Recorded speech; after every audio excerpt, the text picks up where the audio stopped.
본문 말씀 창세기 9장 8절에서 15절입니다. 8절입니다.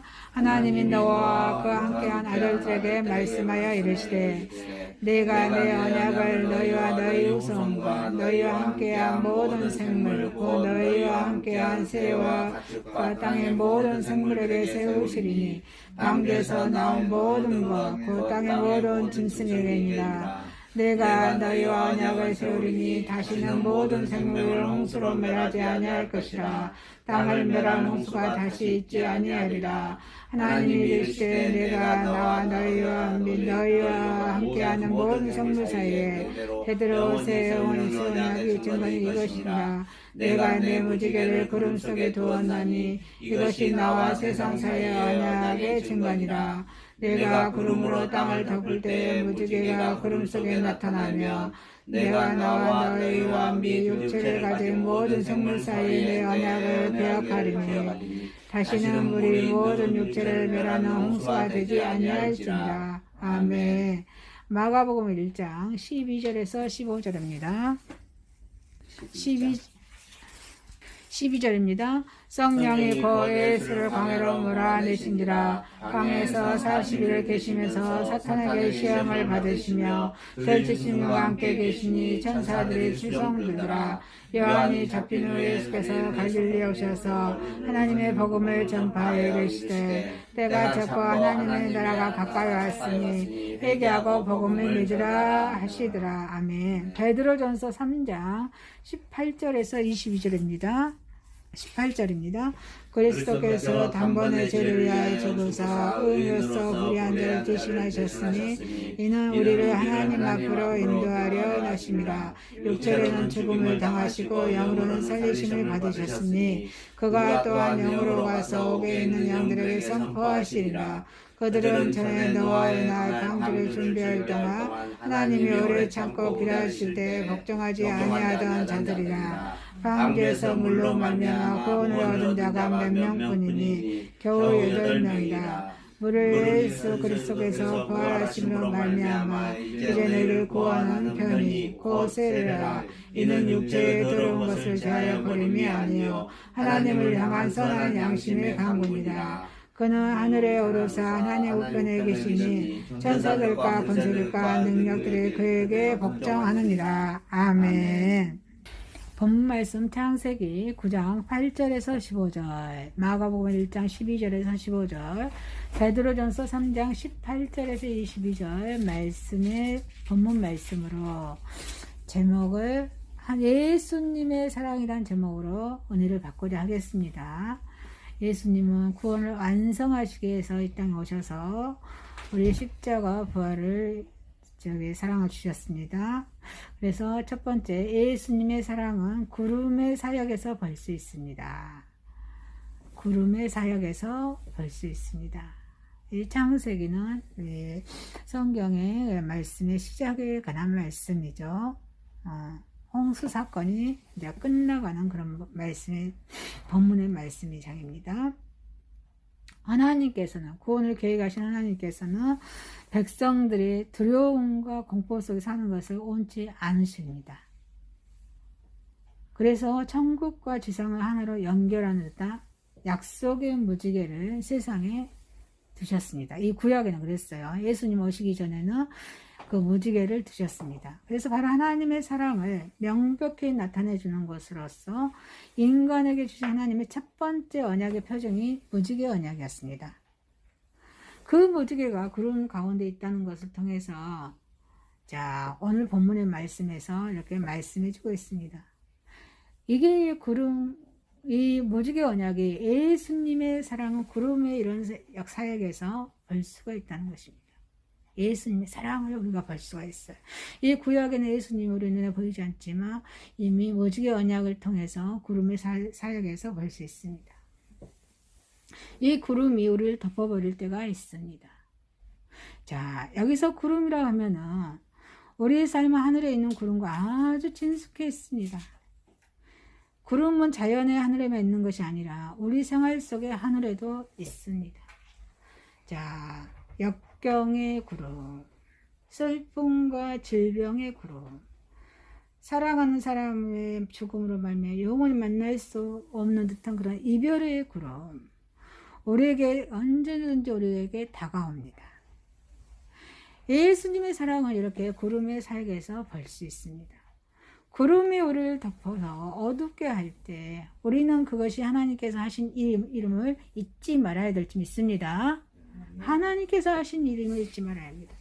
이 성경에 하나님 말씀에 구약 14절의 말씀입니다.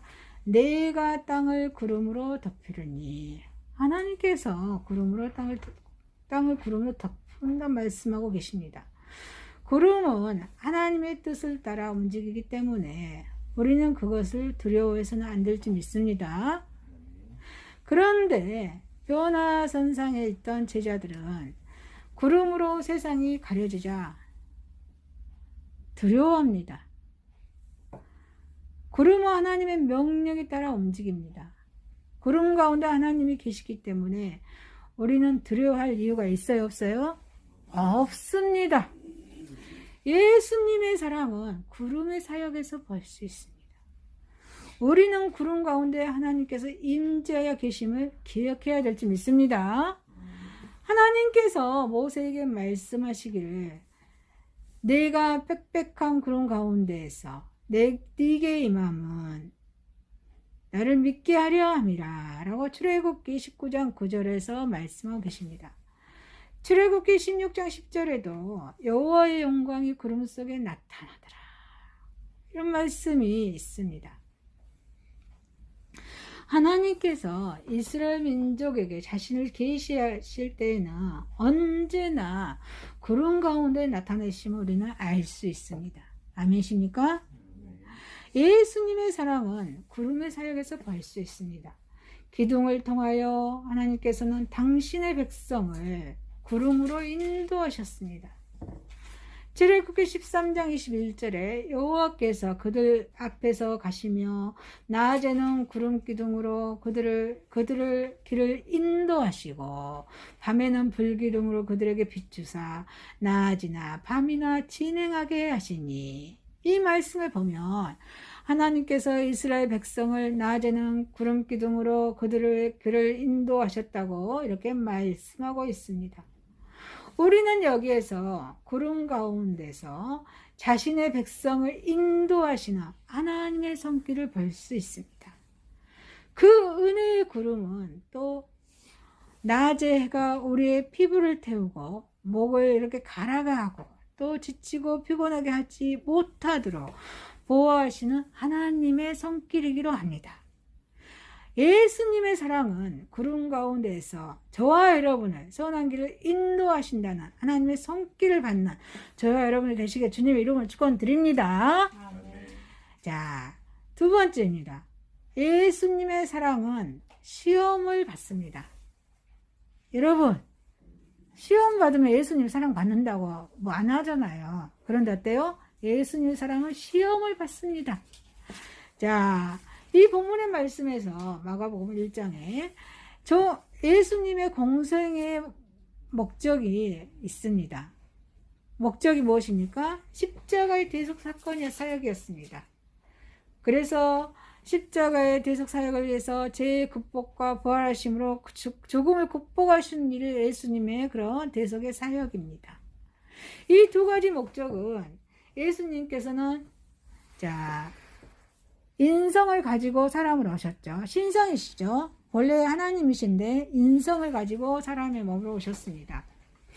그래서 인자로서 예수님께서 사탄과 투쟁해서 쟁취하는 것이기 때문에 하나님께서는 성령을 통해서 예수님을 광야로 나가게 하십니다. 그래서 사탄으로부터 시험을 받으시도록 하시는 것입니다. 이것도 예수님의 시험입니다. 예수님의 사랑은 시험 받습니다.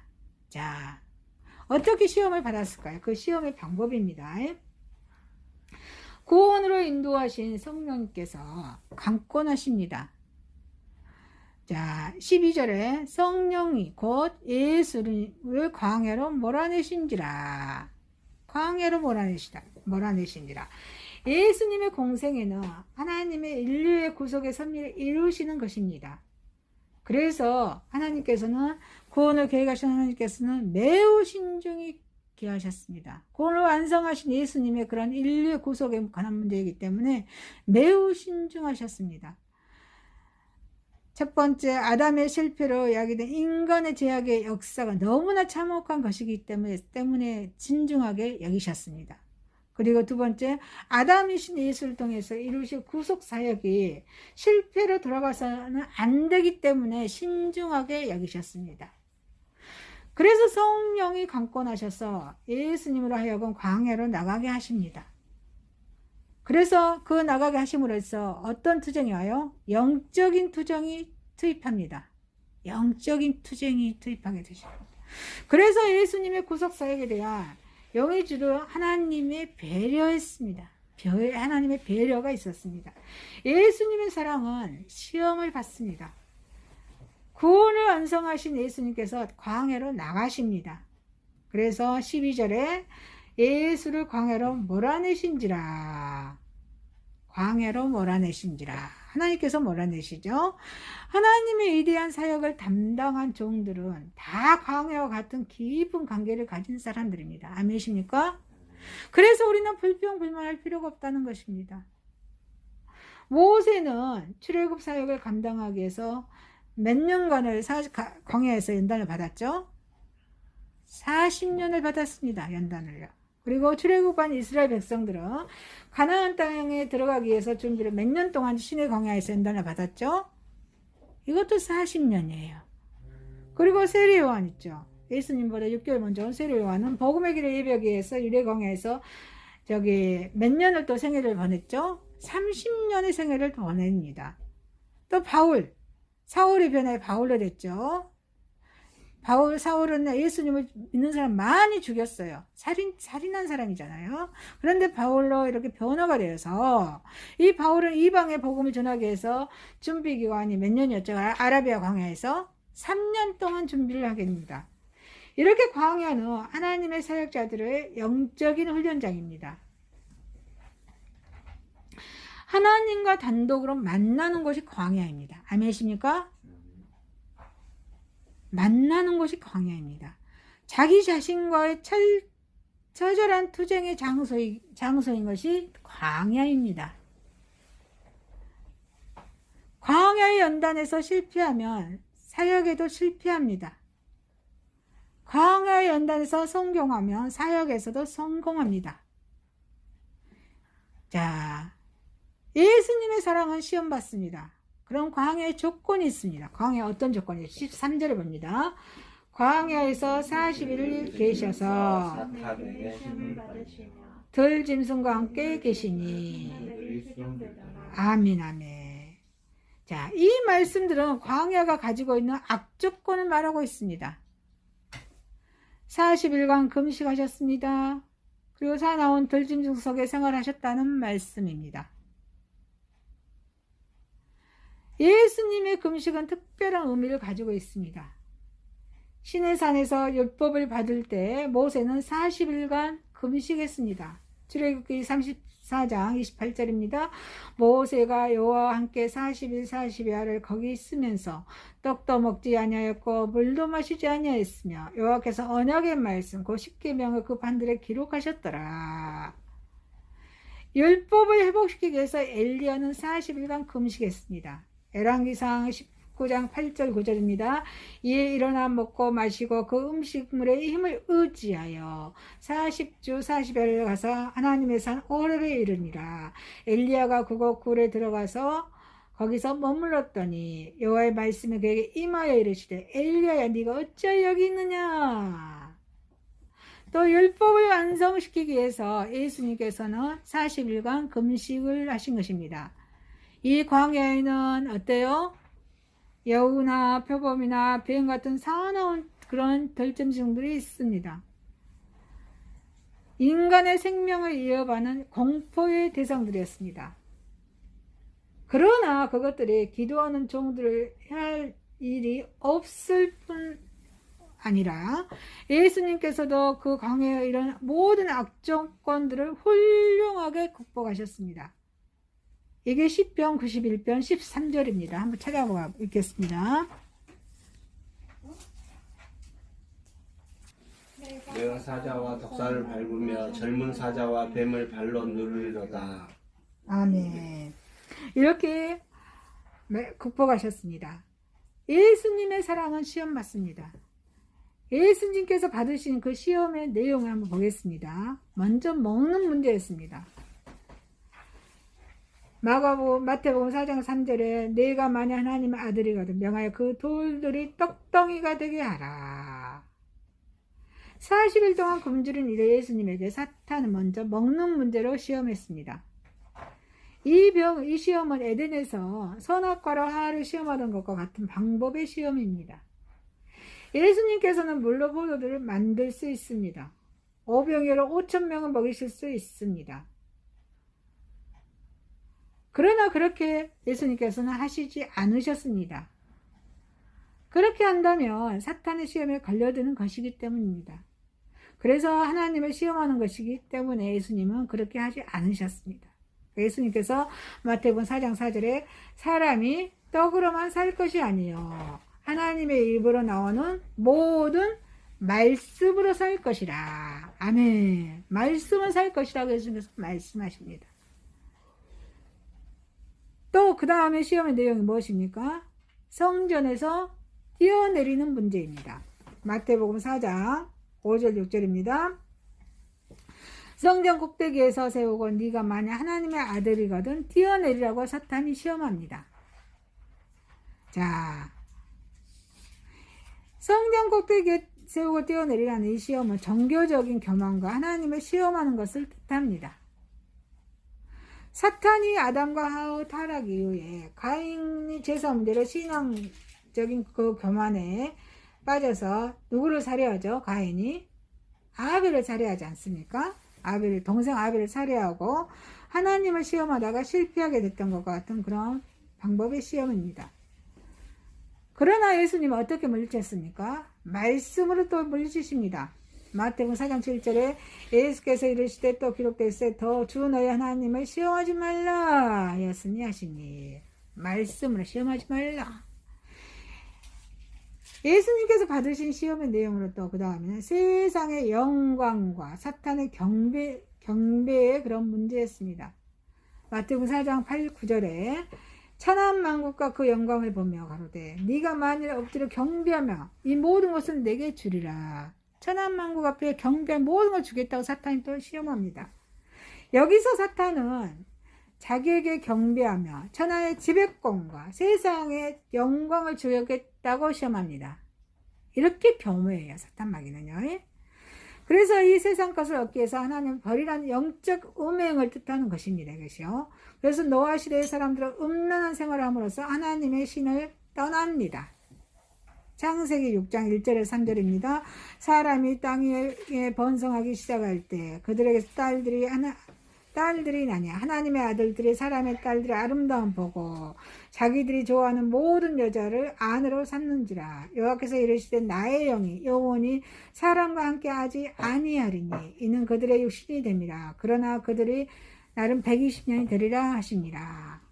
하나님의 신을 떠나 이렇게 음행하는 또 죄를 짓는 것입니다. 이거 사탄 예수님께 하기를 원했다는 거죠. 육체적인 존재로 전략하게 하는 그런 고소가 같은 그런 시험에 받습니다. 그러나 예수님께서는 이 시험도 물리치십니다. 마태복음 4장 10절에 주 너의 하나님만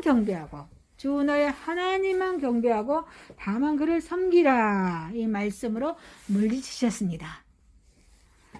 자, 홍수 심판 이전에는 인간은 먹는 문제로 또 신앙 문제로 음행 문제로 계속 따라감으로써 멸망했습니다. 예수님께서는 이 세 단계의 시험을 극복하십니다. 그래서 사탄을 이기십니다. 그래서 공생애를 시작하실 수 있었습니다. 예수님의 사랑은 시험이 있음을 저와 여러분이 인지하시고 시험을 감사함으로 이겨내는 저와 여러분 되시길 주님의 이름으로 축원드립니다. 아멘. 자, 세 번째입니다. 예수님의 사랑은 예수님은 고난의 본을 보이셨다는 것입니다. 고난의 본을 보이셨습니다. 이 본문의 말씀에 베드로전서 본문의 말씀에 박해에 대한 격려를 위해서 베드로는 이런 글을 썼습니다. 베드로전서는 자, 애적인 고난입니다. 그리고 베드로후서는 내적인 고난에 대한 말씀이죠. 3장으로 구성되어 있죠. 이 고난을 당하는 성도의 기본 자세가 어떠한가를 이렇게 논의하면서 그 본을 보이신 그리스도 예수님의 고난을 이렇게 본문은 설명하고 있습니다. 14절입니다. 의를 위하여 고난을 받으면 복이 있는 자니 저희의 두려움을 두려워하지 말며 소동치 말고 이렇게 선을 추구하려는 생활을 하라고 예수님께서는 권면하고 계십니다. 자, 오히려 박해자가 뉘우칠 수 있도록 15절에 너희 마음에 그리스도를 주로 삼아 거룩하게 하고 너희 속에 있는 소망에 관한 이유를 묻는 자에게 대답할 것을 항상 예비하라고 가르치고 계십니다. 예수 그리스도를 본으로 삼을 때 우리도 모든 고난을 감당해낼 수 있습니다. 우리는 어느 것이 고난에 대처하는 슬기로운 태도인가를 알지 못하지만 고난 받으신 예수 그리스도를 바라볼 때 슬기로운 대처 방안을 발견할 수 있습니다. 아멘이십니까?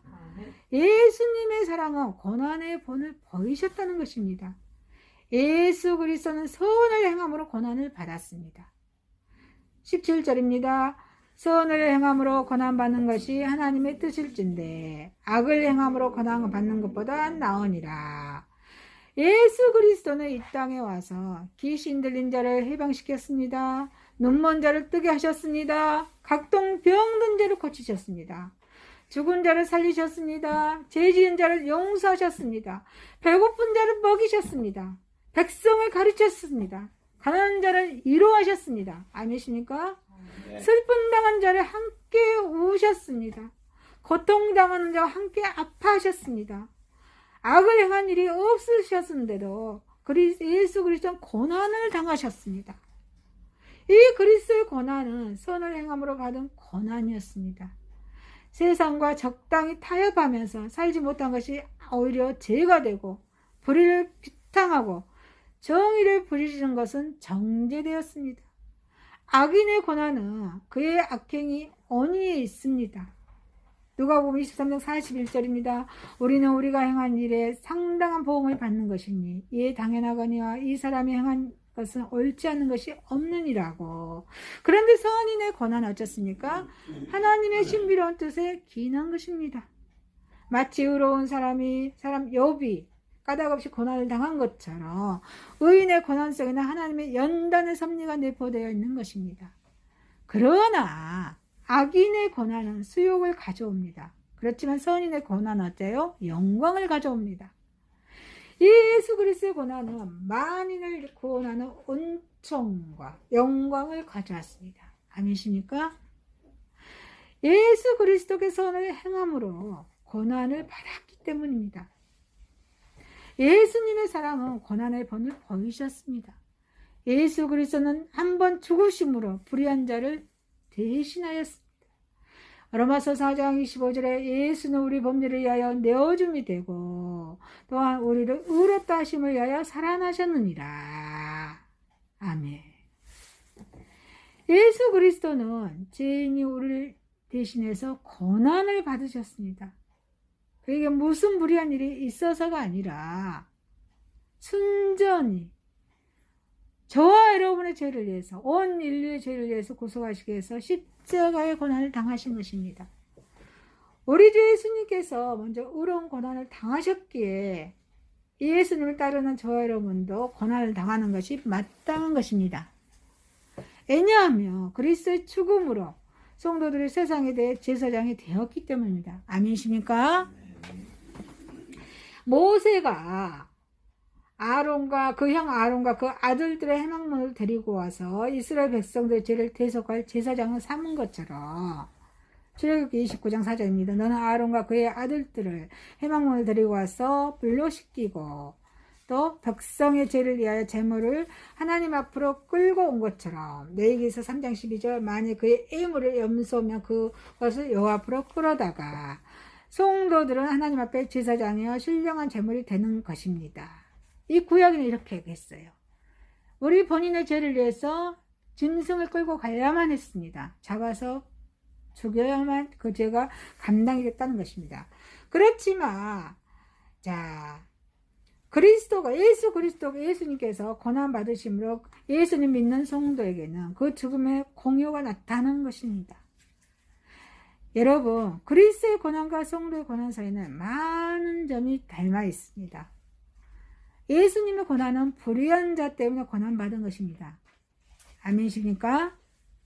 그 예수님의 고난은 선행 때문에 고난받은 것입니다. 아멘이십니까? 예수님의 고난의 결과로 어때? 영광을 나타내는 것입니다. 아멘이십니까? 어쨌거나 저 여러분 이 세상의 불을 위해 고난까지라도 기꺼이 감수한다면 예수 그리스도를 따르는 방법, 그 이상 좋은 방법이 없을 것입니다.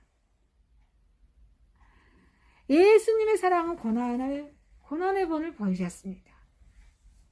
예수 그리스도는 고난받음으로써 하나님 우편에 오르셨습니다. 그래서 히브리서 12장 2절에 믿음의 주여 또 온전케 하시는 예수를 바라보라. 예수를 바라보자.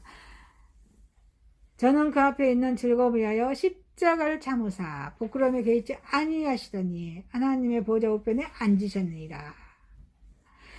예수 그리스도는 지상에서 한 번 고난을 당함으로 세상을 이기십니다.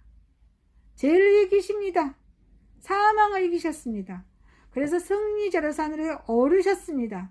그래서 하나님의 우편에 앉으셨습니다. 예수님께서는 잠깐 고난을 받으심으로써 영원한 영광을 얻으신 것입니다. 이 그리스도의 고난의 본을 따르는 저와 여러분도 또한 그와 같은 영광에 동참할 것입니다. 아멘. 로마서 8장 18절에 로마서 8장 우리 심장과 같은 하나님 말씀의 장이죠. 18절입니다. 생각컨대 현재의 고난은 장차 우리에게 나타날 영광과 좋게 비교할 수 있다 없다? 없다라고 말씀하고 계십니다. 그리스도의 고난을 이김으로 부활하시고 모든 걸 위해 국림하시는 최고의 영광의 위치에 계시다는 것입니다. 그래서 천사들과 권세들과 능력들도 그 예수님의 그런 고난에 승복합니다. 22절입니다. 모든 정사와 권세와 능력과 주관하는 자와 이 세상뿐 아니라 오는 세상에 일가는 모든 이름 위에 뛰어나게 하시고 또 만물을 그 발 아래 복종하게 하시고 그를 만물의 교회의 머리로 주셨느니라. 에베소서 1장 21절 22절 말씀하고 계십니다. 그리고 골로새서 2장 10절에 너희도 그 안에서 충만하여 졌으니 그는 모든 정사와 권세의 머리시니라. 아멘. 이 그리스도가 예수 그리스도 의인으로서 불의한 자를 대신하여서 고난당하심으로 이와 같은 큰 영광에 이르렀듯이 그와 함께 영광을 받기 위하여 고난도 함께 받는 사람이 영광에 동참하게 될 것입니다. 예수님의 사랑은 고난의 본을 보이셨던 우리 주님처럼 이 주님을 닮아가는 저와 여러분 되시기를 주님의 이름을 축원드립니다. 아멘. 말씀을 마치겠습니다. 예수님의 사랑은 구름의 사역에서 볼 수 있습니다. 예수님의 사랑은 시험받습니다. 예수님의 사랑은 고난의 본을 보이셨습니다. 기도드리겠습니다. 하나님 아버지, 사랑의 하나님 아버지, 주님의 사랑은 우리를 구름으로 덮어주시고 시험을 받을 때도 이겨낼 수 있는 힘을 주시고 고난의 본을 보이시는 우리 주님을 닮아가는 삶을 소망하며 닮아가게 하여 주옵소서. 예수님의 이름으로 기도드리옵나이다. 아멘.